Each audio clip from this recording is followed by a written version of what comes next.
He'll sing Russian, we'll sing English. Okay, only on the Anglais and Russian. Yeah. It will be all right. Okay. Я хочу вам рассказать, как я любил когда-то. Правда, это было так давно. Помню, часто ночью брел я по аллеям сада, чтоб шепнуть в раскрытое окно.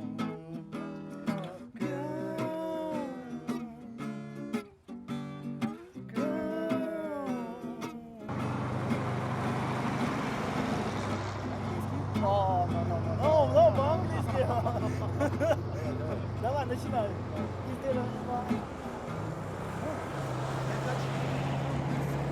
Как я любил когда-то, правда, это было так давно. Помню, часто ночью брел я по аллеям сада, чтоб шепнуть в раскрытое окно.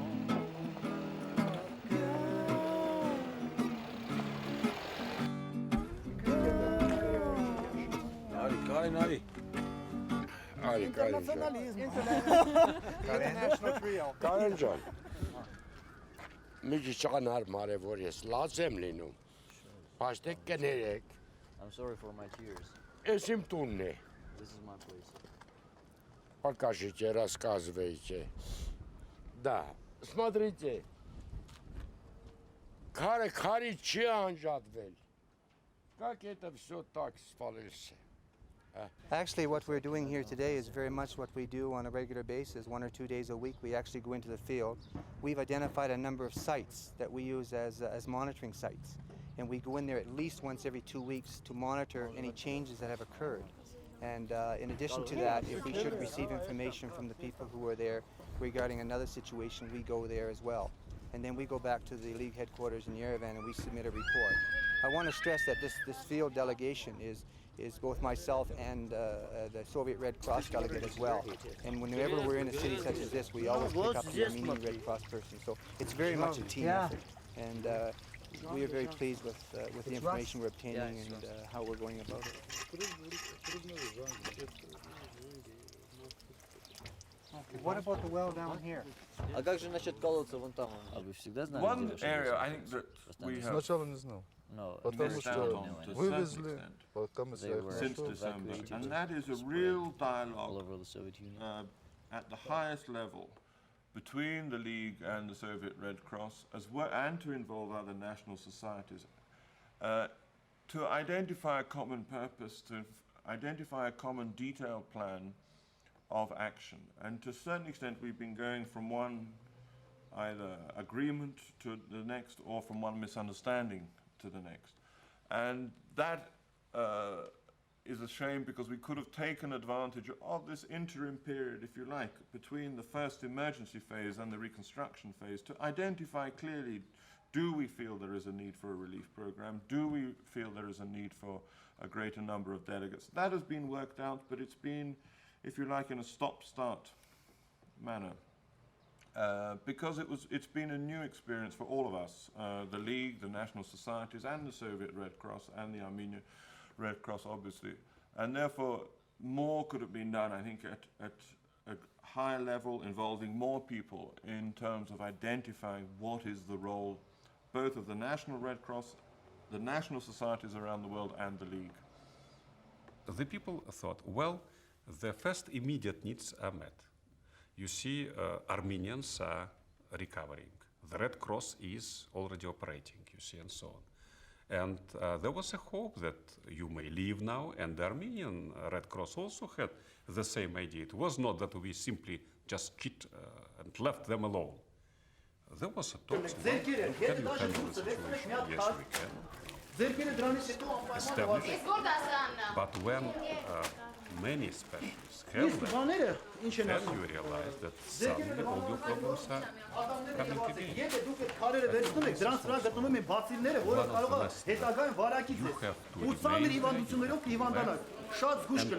Now we don't know to stand there. Maybe it will be for 1 year, 2 years, maybe even more.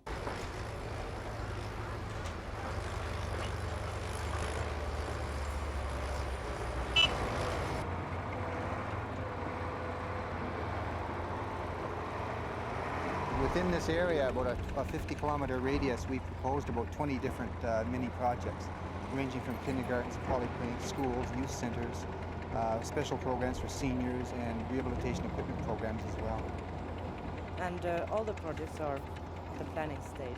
All at the proposal stage, and hopefully the national societies will come in and decide which ones they would like to sponsor or jointly sponsor, and we can get on with the building and reconstruction.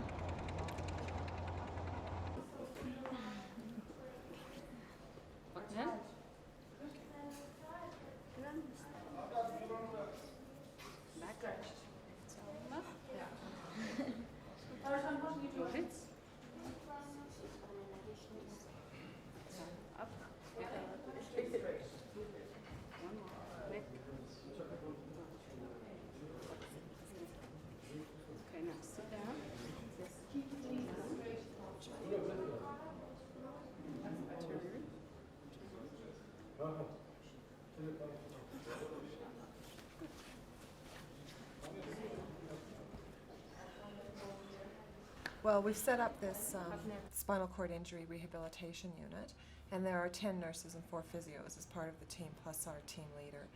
And from the nursing aspect of it, we are training Armenian nurses to work in this unit, and it's the first of its kind in Armenia, certainly. Yeah, you covered. We're setting up programs and being very specific and just very specific about how we teach them and the information we give them. And they're very good. They're very eager.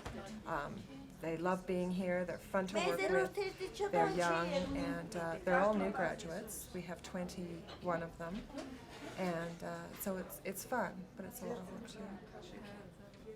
Now, the leg needs to be turned and bent just malinky. Just. Well, it's been very difficult because we arrived to an empty ward. Our equipment had to be flown in from Geneva, and we had to wait 2 weeks after most of us arrived for the equipment to arrive before we could actually start treating patients, admitting patients. We're still waiting for a second load of equipment to come by plane. We're hoping it'll come this week because there's a lot more equipment and drugs that we need that we don't have at the moment. The second difficulty was the complete lack of understanding of rehabilitation medicine in this country as we practice it. They're very much into the sort of curative type of treatment of spinal injuries, massage and manipulation and electrical therapy and even acupuncture, and have no concept at all of accepting a person's disability and helping them by rehabilitation. So we're in a completely new country here, and it's been difficult to change long-held views in that context. But I think we're getting there. Mm-hmm.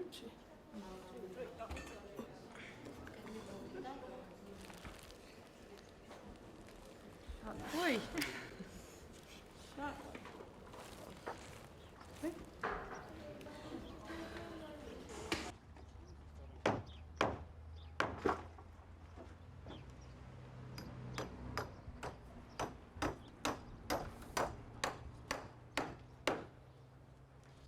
Our home.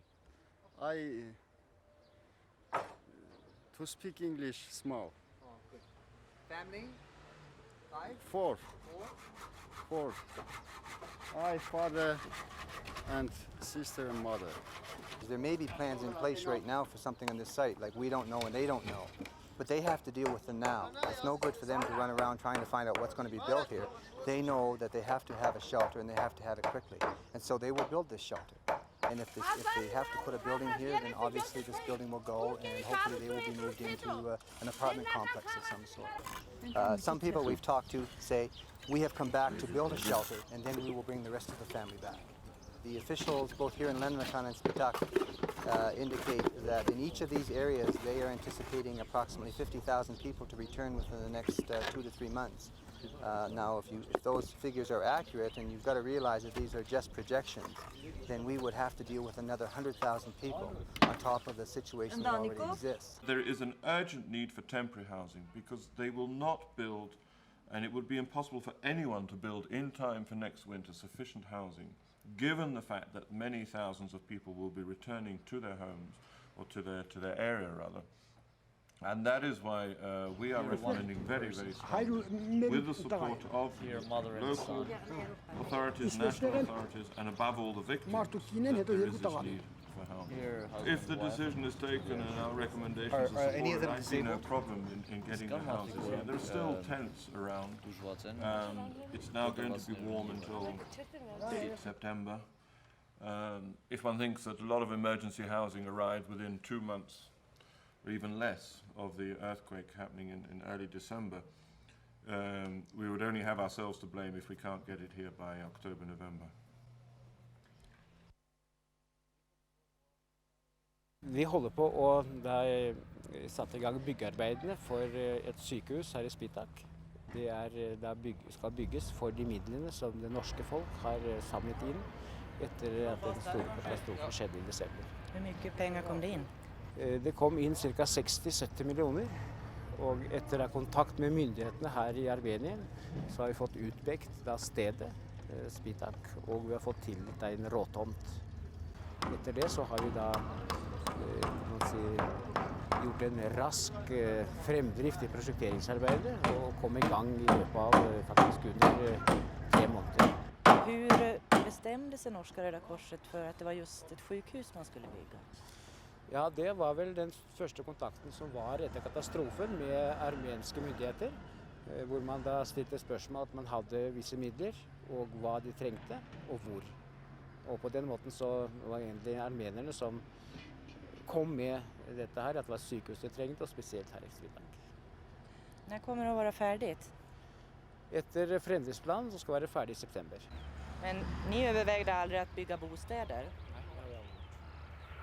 One thing I think we still have to learn, or come to terms with, is the fact that the Soviet Red Cross has not asked for assistance. It is not a poor society. The Soviet Union is not a poor state. I think a number of national societies have not appreciated this, that they do not need our financial assistance. They're not short of money, they're not short of resources. They have said we would welcome, the Soviet Red Cross has said we would welcome the cooperation of other national societies coordinated through the League in the spirit of solidarity, of internationalism and so on. And that, I think, has to be worked out. But if that is the case, then we have to respect the Soviet Red Cross's priorities, its own ability to work out its priorities for the Armenia program, and not to assume that straight away they are there to serve us. It's the other way around. And very often I think national societies say, what can the Soviet Red Cross do for us? Because we have all this money and we have this problem with all the donors and the public and so on. And I think the question should sometimes be asked the other way around, and it is the job of national societies to explain to its public the realities of the situation, rather than put local structures, local people under pressure saying, please, we have a need, that the greatest need is here. And that has to be worked out. Need in terms of new experiences, need in terms of the victims of the disaster receiving what they need. Very new for us. Okay, yes. Nations, they need how to cooperate. They need to know how, because we always have been in confrontation. We always were very suspicious. We always were counting nuclear warheads, you see, we're counting tanks and so on. Now there is a new period, new era. We have not only to trust each other, but also to learn how to cooperate. And I believe the natural disasters, technical disasters like Chernobyl, like other major disasters, could be unfortunate, because every disaster is unfortunate, but still the area for learning, developing the system of cooperation.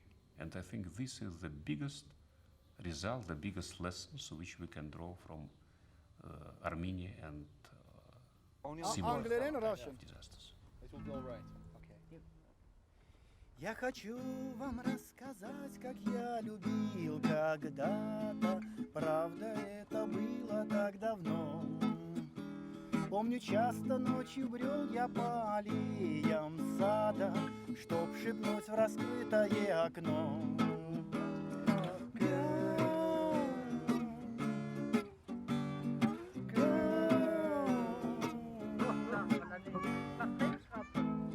По-английски? No, по-английски. Давай, начинай. Is there anyone? Давай, давай.